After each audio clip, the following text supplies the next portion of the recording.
Federal Reserve officials are confused.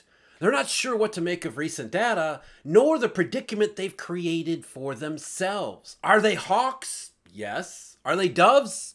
Yup. Are rates going to go down this year? Almost certainly. Are rates going to stay down? They can't say for sure. So call it revenge of the dots. And here's everything that you're going to need to know about the latest from the not happy central bankers. And it starts out with the very beginning of the statement they put out today. The FOMC statement said this: the committee judges that the risks to achieving its employment and inflation goals are moving into better balance. The economic outlook is uncertain, and the committee remains highly attentive to inflation risk. And that's really the issue here. Think about it from the perspective of these Federal Reserve officials. They have spent the last 2 years telling you all about how great their rate hikes are. Not just powerful rate hikes, but the most aggressive series of them that human beings have ever conceived.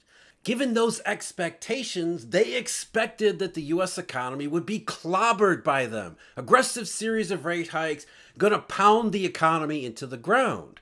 And therefore, that would take care of consumer price pressures. Yet, from their reading of the economy in statistics like GDP and the payroll report, the economy doesn't seem to have suffered anything from all of these rate hikes. So if these rate hikes, which are supposed to pound the economy, haven't pounded the economy, can you be certain about consumer prices? Even though the numbers look better, according to their theories of everything, it's just not working out the way they planned and predicted. Therefore, as they said in the statement, their level of uncertainty has gone way up. And that is reflected in everything that came out today in the FOMC. They're confused about their own rate hikes and the lack of follow-through from them. When reality says you should never have paid much attention to the rate hikes. Rate hikes don't do anything, at least not in terms of the general economy. And instead, look at all the rest of the data, look around the rest of the world, understand what consumer price pressures were and where they were coming from, and realize this is all going in the same direction regardless. But as far as the Fed is concerned, they're really confused here. And so uncertainty in the dots, in the statements, in their speeches and their actions. It's all about uncertainty at the FOMC, while we're getting more and more clarity in terms of real economic data and even the market reaction to everything. So we've got lots of stuff to go over today, and I'll get to that. But I do want to remind you that Eurodollar University is having a spring sale starting next week. We'll have all the details worked out and available. You can find it on our website, eurodollar.university. And I'll make sure to tell you here on YouTube too. Best prices and offers on all our research subscriptions as well as our membership. Stay tuned at Eurodollar University for the spring sale. Now, you have to remember how we got here first. Back in November and December, before the bond market really started going in its rally, the Fed said, we're not talking about rate cuts. We're still focused solely on consumer prices, what they call inflation. Then in the middle of December, that FOMC meeting, Jay Powell said, yep, we're talking about rate cuts, appearing to embrace lower rates for reasons that they haven't come out and exactly confirmed. But essentially the idea was there's weakness in the economy. They could see it happening. Therefore, the balance of risks in their assessment tilted away from consumer prices and more toward the weak economy, which would have been consistent with what they've been expecting as far as rate hikes, putting the kibosh on demand, which is what was supposed to have happened all along.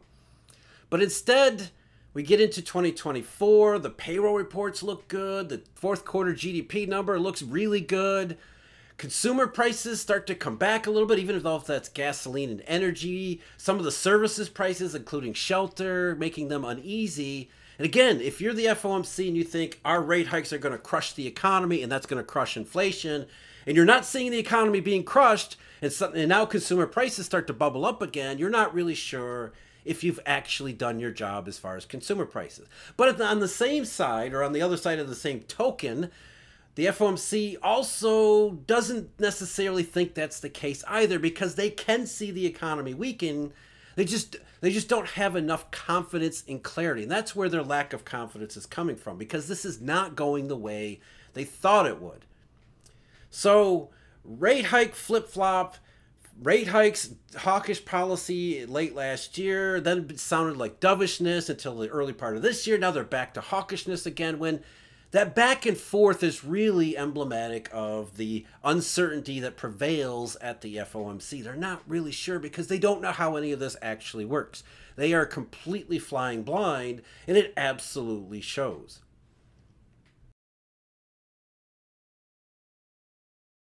What they were forced to do in their summary of economic projections was upgrade their GDP forecast for 2024 and modestly upgrade the PCE core estimates too. They took GDP up from 1.4%, which was the median of the projections that were made by the committee's participants, to 2.1%. So again, they expected the U.S. economy to be crushed by their aggressive rate hikes, and it doesn't appear to be crushed at all. If anything, it appears to be holding up strong and resilient according to these specific statistics. So not sure about what to do with consumer prices. Now there's huge uncertainty with what to do with their rates.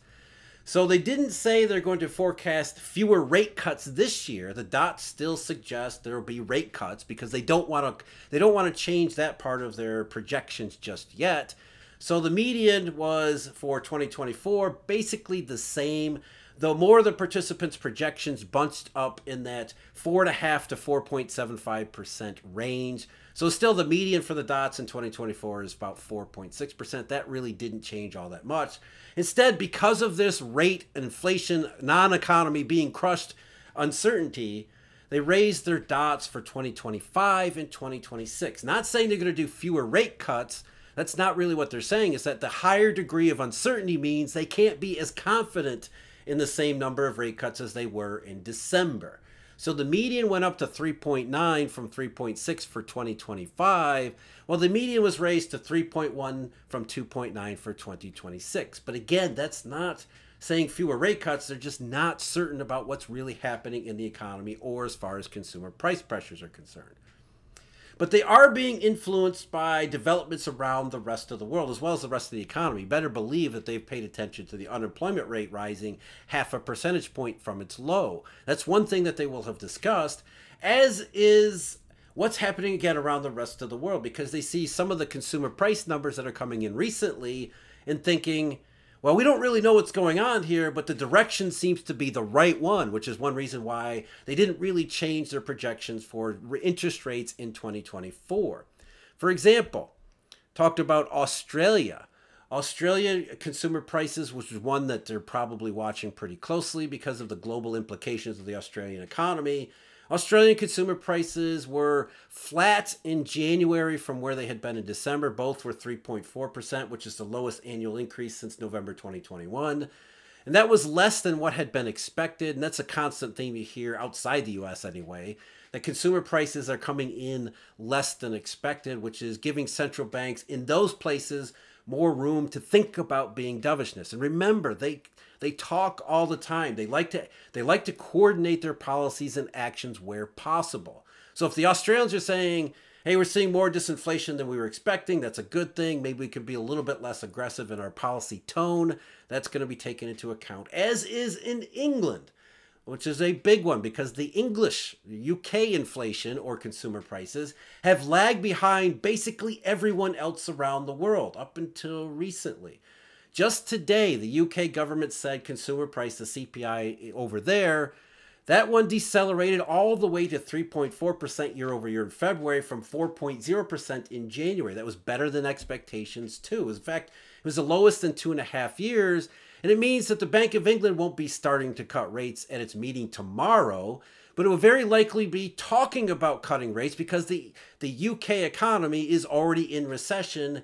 And it doesn't look like it's going to have an easy way out of it. So you better believe the UK, getting more confidence on the consumer price side, if they can't figure out why, are thinking, let's start talking about economic weakness. Because at least as far as the UK is concerned, it did seem to go to plan. They did an aggressive series of rate hikes to crush the economy. The economy appeared to have been somewhat crushed. Therefore, they're a little bit less confused than those at the Fed, especially as consumer prices continue to follow along in that same direction. So the Fed is looking at this and thinking, Well, there's probably similar processes taking place in the US economy because this is globally synchronized whether they want to admit it or not, which is why the rate hikes don't really matter in one location or another.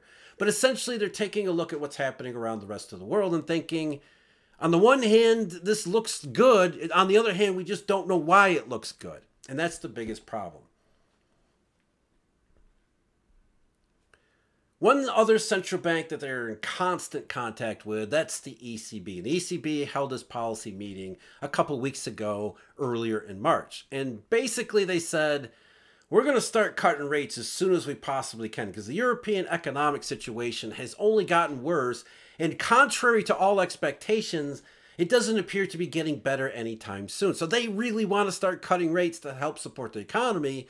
But like in England and elsewhere, they're still not quite sure about consumer price pressures, especially as they relate to wages. In fact, Lagarde at her conference earlier in March said, we're waiting for the wage data to come in to be a little bit more certain about consumer price pressures. Well, yesterday the wage data came in for the fourth quarter of last year, and it suggested substantial deceleration in wage costs as well as hourly rates. According to Eurostat, the hourly labor costs were only up at a 3.3% rate, year-over-year rate in the fourth quarter, down substantially from 5.2%. Similar in terms of wage growth, 3.1% down from 3.2%, which takes even more pressure off of policymakers because of their view of inflation being tied to wages most of all, as we talked about with the Japanese. So as far as the ECB is concerned, they're on the phone doing their Zoom calls with their Federal Reserve counterparts saying, yeah, everything appears to be going in the right direction here. So you can be a little bit more confident that the same underlying processes are taking place in the US as well. The problem is the Fed's interpretation of the US economy being way too strong, given, once again, the aggressive series of powerful rate hikes that don't appear to have clobbered the U.S. economy in the way that they were supposed to. The Fed's just confused about that one fact, and because they believe that's tied up into consumer price pressures, they're not really sure, even as they incorporate all the rest of the data and what other central banks are seeing, as well as saying and eventually going to be doing in their own process too, their own thought processes too. One other factor that we should at least mention here, it's kind of the inverse of the same factor over in Japan. The Japanese raised rates because they're getting enormous political pressure from an unpopular government where Japanese voters and Japanese people are unhappy about consumer prices still going up too aggressively. Here we have somewhat of a different problem where the political pressures and the political powers that be would love the Federal Reserve to do the opposite of what the Bank of Japan did, which is the opposite way from which political pressure was applied to the Federal Reserve just a couple years ago when Jay Powell was summoned to the White House. Remember that? Well, just recently, President Biden, March 8th, on the campaign trail. But guess what? I can't guarantee it, but I bet you those rates come down more because I bet you that little outfit that sets interest rates is going to come down. It's going to come down. Now, this is not a partisan issue. Any president running for re-election, going all the way back to even before Richard Nixon, but Richard Nixon was famous for getting in the Federal Reserve's face. And Lyndon B. Johnson, LBJ, likewise, famous story of him taking William McChesney Martin down on his ranch and really roughhousing him with the ride throughout the ranch. But either way, presidents throughout history, the Fed is supposed to be independent. Let's be honest here. Politicians put political pressure on the Fed all the time. They always have, and this is no different. What I'm saying here is that the political pressure that's being applied on the Federal Reserve in 2024 is for rates to come down. And that is absolutely something the Fed is going to be considering too. Whether they will ever admit it or not, we all know it's the case, and that's to be true. So that's one reason why there's a little bit more certainty on the idea of rate cuts from the FOMC this year, and then more uncertainty being applied to, say, 2025 and 2026. As far as market reaction to all of this, More confusion from the FOMC and the Federal Reserve means it's more difficult for the market to plot a course for short-term interest rates. Because if the Fed isn't sure, how are we going to be sure that crazy Uncle Jay isn't going to be just raising rates because he's not really sure what consumer prices are going to do in the next couple months?